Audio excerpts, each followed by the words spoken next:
What's going on, y'all? Welcome to Two Dudes Talking Drums. That's what I'm talking about. baby, this is what we're going to do here.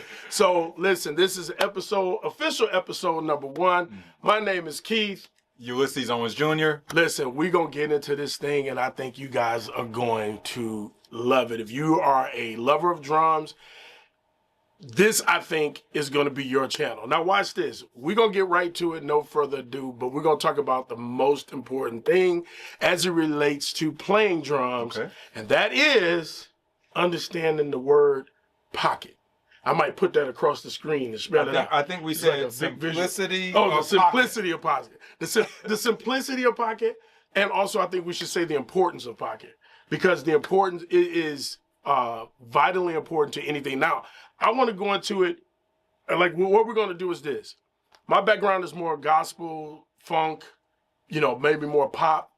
Your background is gospel, funk, but mainly been jazz for the last 20 years. Been jazz. Yeah. So what we're going to do for you guys is we're going to talk about this topic. Every time we talk about a topic, it's going to come from these two different backgrounds.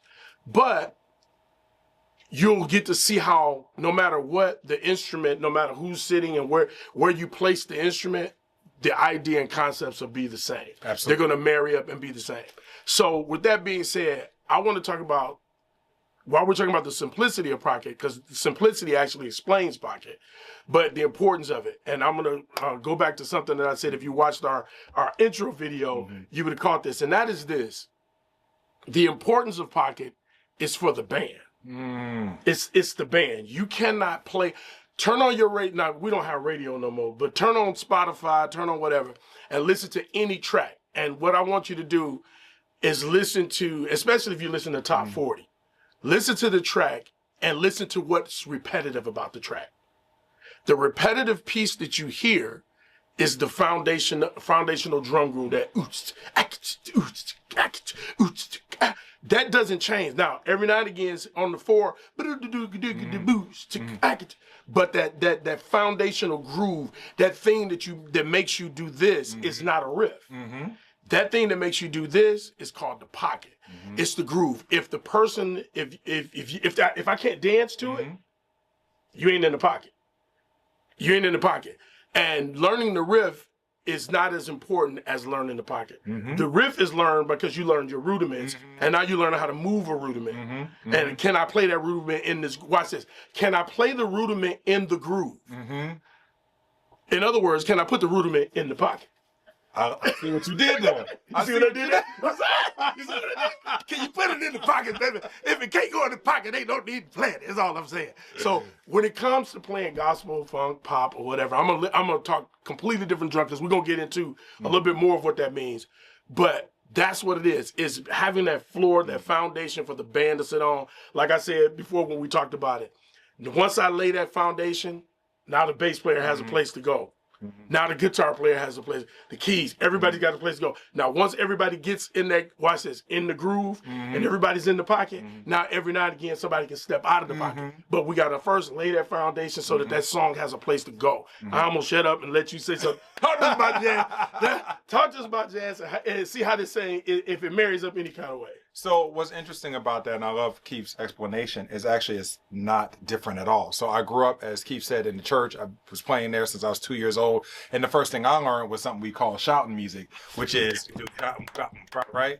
And I would say not but and when you get to jazz, it's the same thing in 2 and 4. Instead of pop, boom, pop, it's ding-ta-ding, ding-ta-ding, ding-ta-ding. Playing that spangling pattern on the rod cymbal, the 2 and 4 on the hi-hat, a little feathering on the bass drum, and some light comping rhythms on the snare, which actually goes back to the early New Orleans grooves, drummer by the name of Baby Dodds.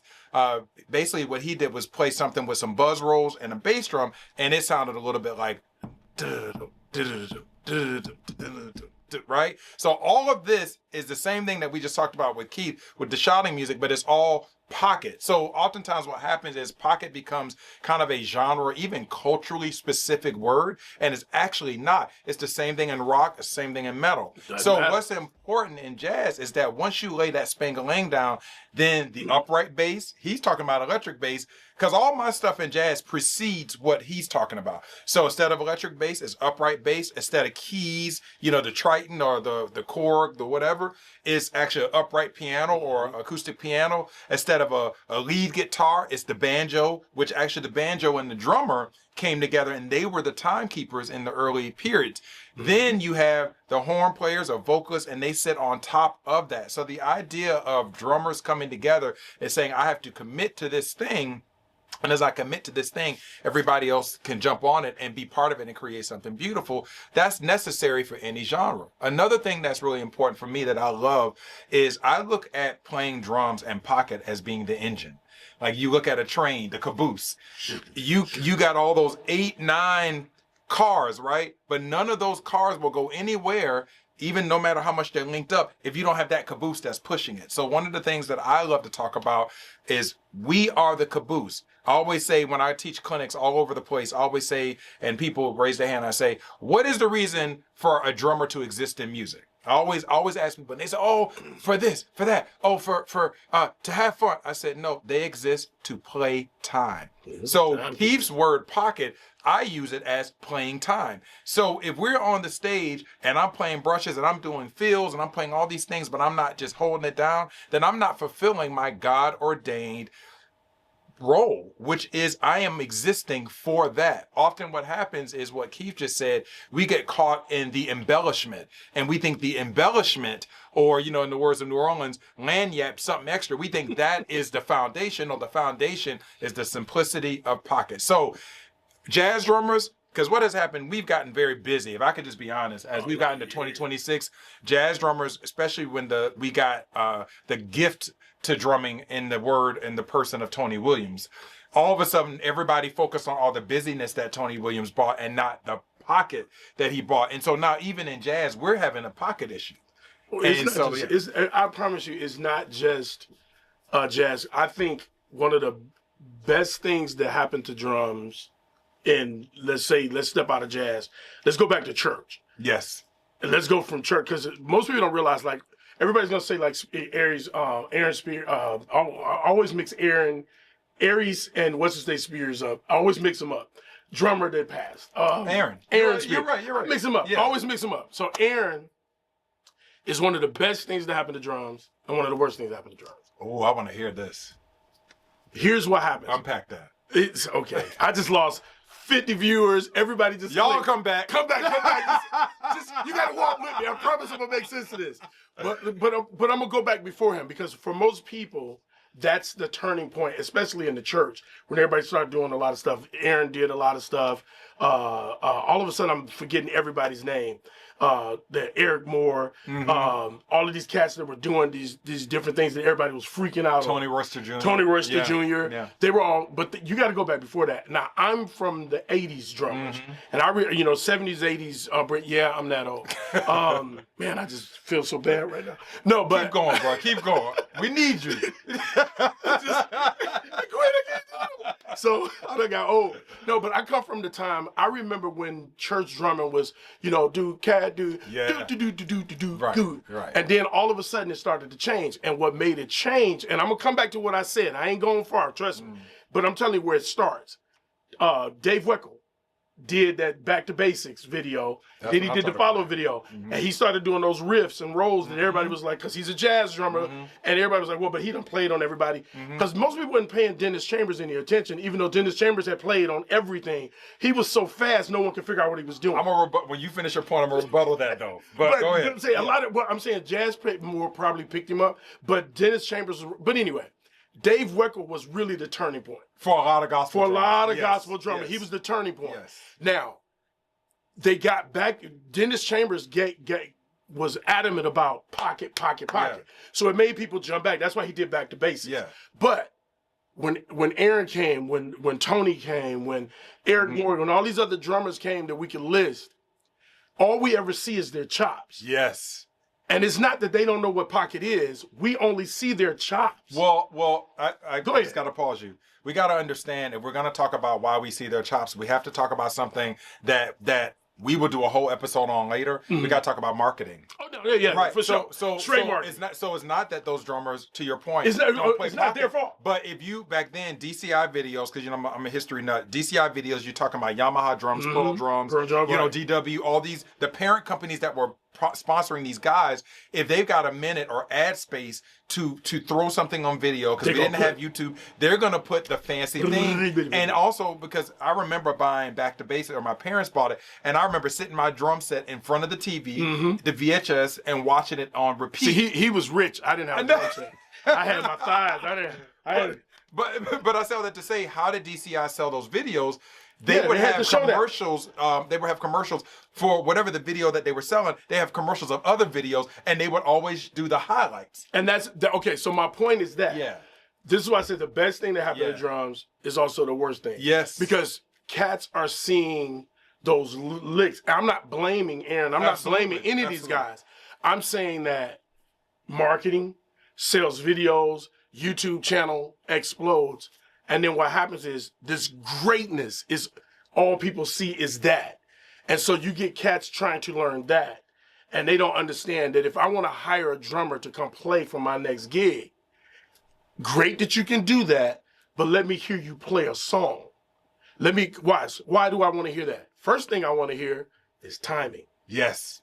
Can you set the time so that the band can play? Yes. I don't care if you never do a feel. Yeah. Can you set that time? Yes. Can you be funky when you need to be funky? Yes. Can you pull back when you need to pull back? And funky don't mean rolls. Yeah. Can you swing? And I'm just can you swing when you need to swing? And can you keep the consistency of the time? No matter what you're doing. Yes. Now, when you do the roll, can you actually be in time?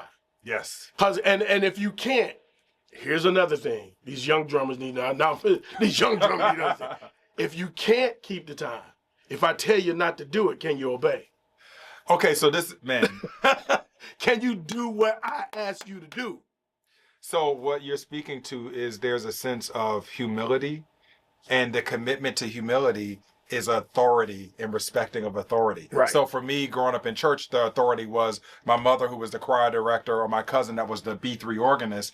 When I got to the bandstand and jazz, the authority was whoever the band leader was. The band leader, right. So as we're unpacking this simplicity of pocket, is to keeping the time, is making sure you're consistent with that, but respecting the authority musically and being able to stay within that and knowing that time is enough. I love it. Time is let me explain time is enough. Go ahead. Time is enough means I don't need nothing but the time. Just play this. Can you play the song? And I've gone to like churches back in the day where I would play. And if I noticed there was a bunch of drummers, young drummers chomping to get on the drums, but I got to be the one sitting there, I won't do no rolls. I'll spend the whole night just right here.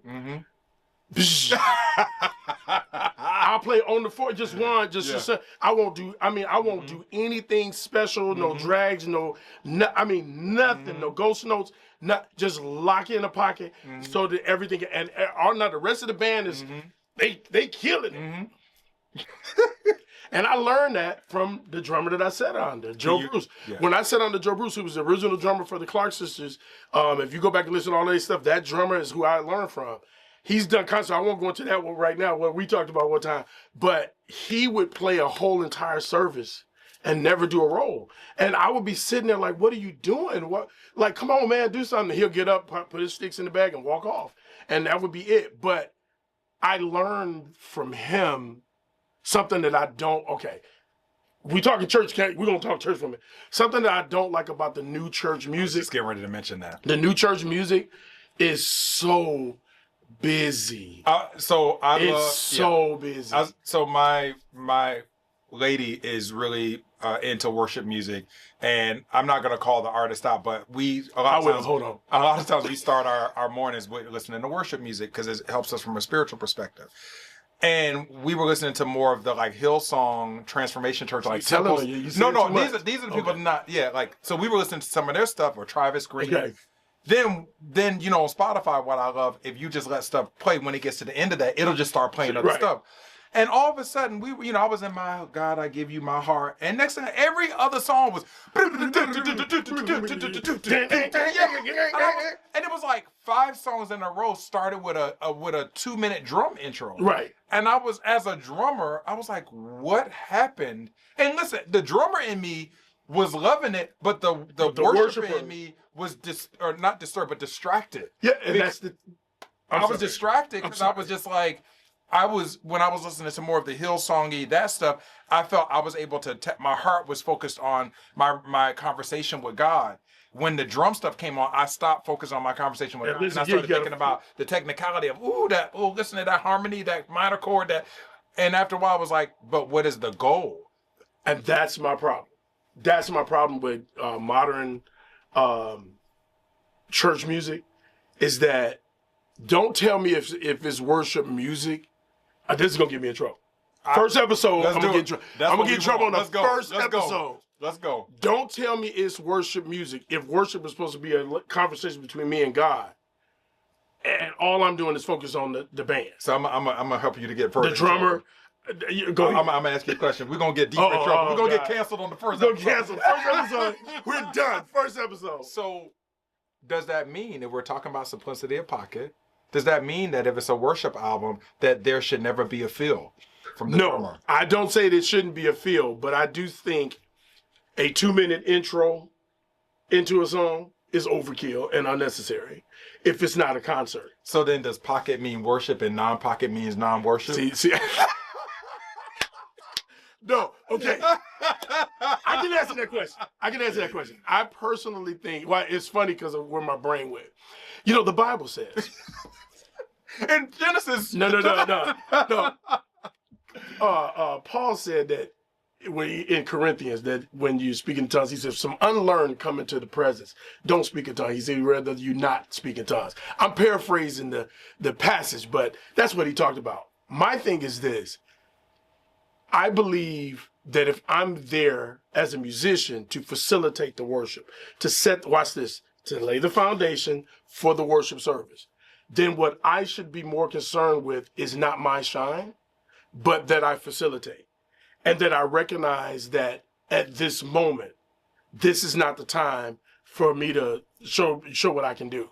My job is to play the song so that they happen. But Keith, it was written to do like this. That means it's written wrong.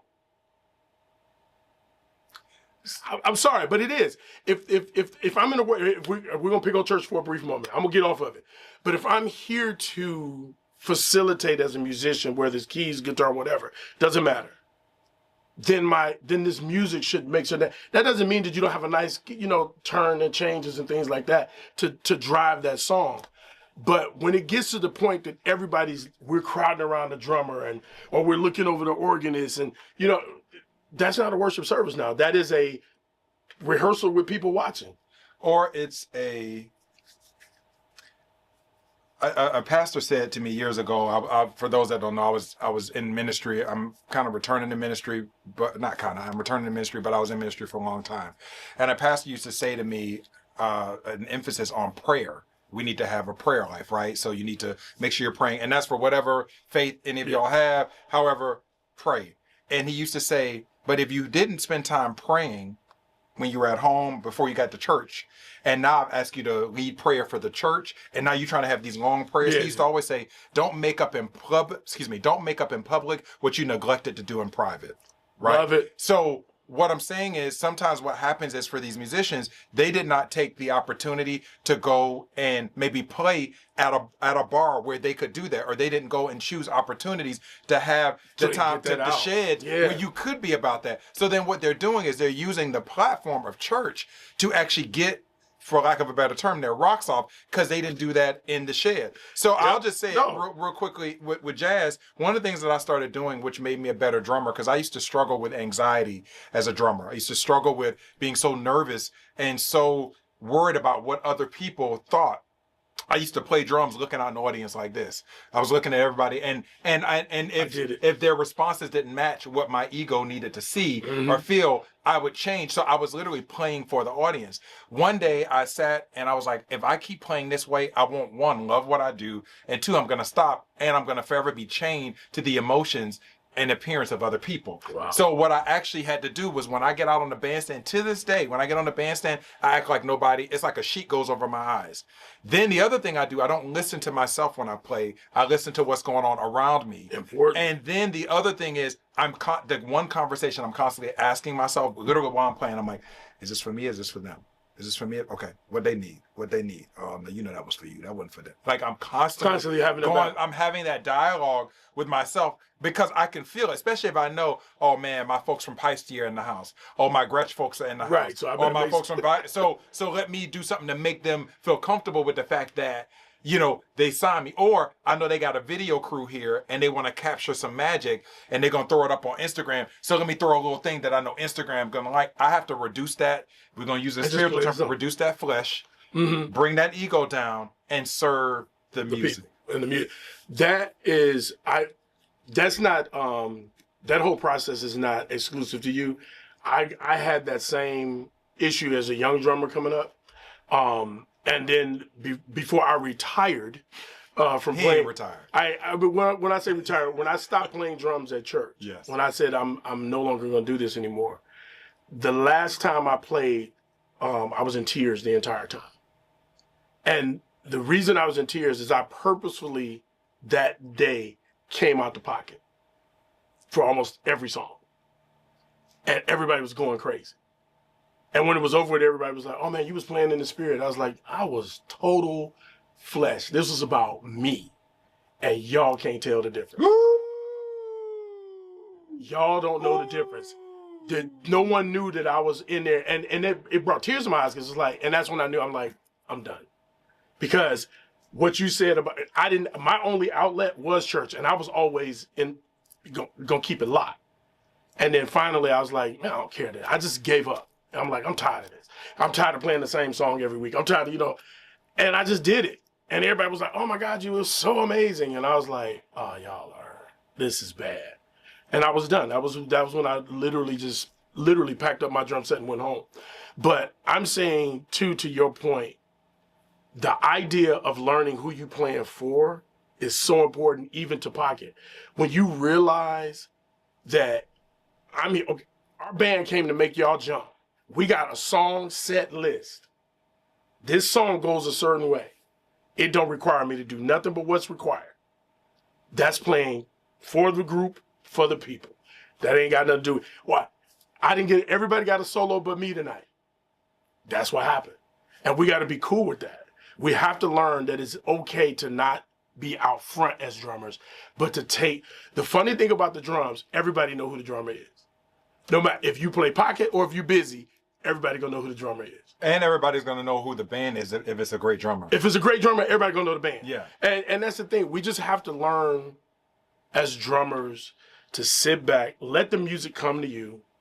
I love what you said. Listen to them, not me. Because if you start listening to yourself, you start doing craziness.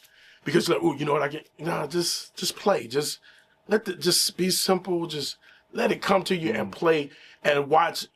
In the times when I laid back is when I noticed the church service was higher. In the times that because the only people that really are excited about what you just did are musicians. Yeah, them the only ones that you learned that Eric Moore riff, right? And you did it and flipped your sticks, and the pastor looked over at you like, "What is you doing?" And all the musicians in the house was like, "Yeah," but the whole church was like, "But they not giving the offering. They don't care." So the educator in me, as we get to at some point where this episode will conclude, I'm going to ask you, Keith, and I'll add to it as well. What are 5 things for drummers to think about to be focused on the simplicity of pocket? As you're thinking about that, I want to bring up a drummer who I love, who I think is both of those things. He's a brilliant drummer out of Philadelphia. His name is George Spanky McCurdy. Oh. And I want to bring up these 2 things while everybody know who that is. Right. While Keith is thinking, I saw 2 different things. Spanky and I had actually filmed something together. We did a Pringles commercial. I don't even think y'all can find it out there, but he's a chop master. But I just watched a Tiny Desk the other day. I don't know if you saw the Ty Tribbett Tiny Desk. If you haven't, go to Tiny Desk. Ty Tribbett is an incredible gospel worship artist. It's so brilliant to me because a little behind the scenes. For anybody that has checked out Tiny Desk, because I know some folks that work there at NPR, there's a decibel level limit for tiny desks. So because everything is in the room, drummers and bands, all that, particularly anything acoustic has to be dialed in. So if you watch, a lot of the drummers there are actually playing with bundles, or they're playing really soft, or even some of them are using like the DTX pad, like something electronic, so they can control the decibel level. Spanky, every time he puts something on Instagram, I go crazy. I love everything about how he plays. My favorite Spanky is Tribbet's first record, or I think second record, Victory, the live record. However, he does this thing, right? Spanky hits hard, plays whatever. I watched that tiny desk, and Spanky is like doing all the stuff, but like he's here. He's not. I'm gonna give you an academic term. He's not playing above piano as a dynamic range. Wow. He's literally. And as a drummer, I do know that term. Right. He's like, but it's still Spanky. It's still Spanky. But it's Spanky at this thing, and I need to text him and just be like, you that dude, because you got Victory Live where he's playing, chopping, or I saw him on a clinic the other day, something he was doing in Singapore on Instagram. But then I see him on Tiny Desk having so much restraint and so much wisdom, but didn't lose the feel. And it's a thing my teacher told me years ago when I first got to Juilliard. He said, you need to play with intensity, but intensity is not volume. And so this idea that being intense is not a volume thing, it's a spirit thing. So with that said, take a drummer like that and go look at those contrasts of performances where he did that. So with that said, what are some things? Five things. You gave me five. I wish you just gave me one. 5 things so what's the question? 5 things that every drummer should. Yeah. So with our episode being the simplicity of pocket, what are 5 things that can either you may feel help them achieve that, or things that they can think about? I'll go with pocket. I'll start with feel first. Okay. And we're going to use Spanky as your example, because playing hard doesn't do anything for feel. It's just hard.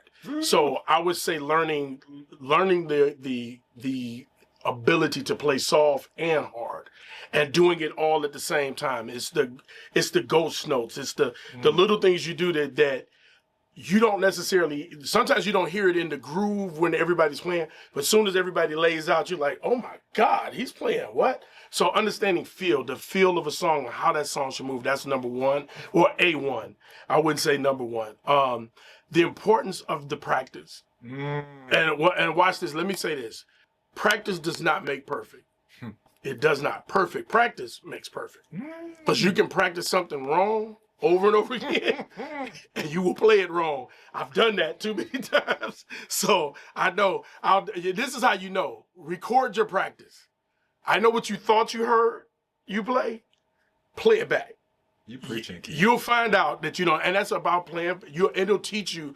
You'll learn that you're too busy. You'll learn that you need to simplify, like let's lay back. So that's 2. I think practice and feel are 2 good ones. Along with practice is understanding home, what we call home. What I call home. No matter what I do, I should know what a 1 is. I should know where home is. And that's the danger that a lot of cats get. Even if I play a groove and I know where home is, and I'm gonna play it on the backside of home. You know, in other words, I'm gonna come through the back door to that last beat, or my crash is gonna come after the 1. But it's still in the groove, understanding where home is, understanding how to get back to the 1. Because if you can't, you can throw the whole band off if you lose count. That's that inner metronome, that understand. And it doesn't always happen when you're doing this. It can just happen on a simple feel, and you miss the 1. I've done that in live performance and missed the 1, got lost and didn't find home, and you got to wait. Embarrassing. So that's 3. I think 3 is finding home. If I give a 4th. I'm going to use something you said earlier. The importance of not listening to yourself, but listen to the band.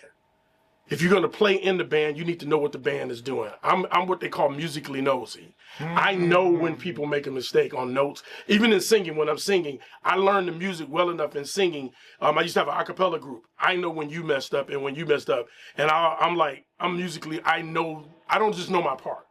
In other words, I know the rest. I know what's going on. I know what's supposed to happen. So you need to be conscious of what's going on around you, listening to everybody so that you can play with everybody. And if I give a last one, it would be, that was 4, right? That was 4. If I give one more for playing in the pocket, it would be simply Try this for yourself one time. Play a song and do no licks. And you will discover how hard playing in the pocket is. I'll leave it with that. Hey, man, the simplicity of pocket applies to jazz, gospel, anything else you think. Because I think the primary reason why we exist in this music as drummers is to play time and to serve others. So it's Ulysses Owens Jr. This is Keith Powell. Thank you guys for tuning in. Two dudes talking drums. Drums, baby. Take care.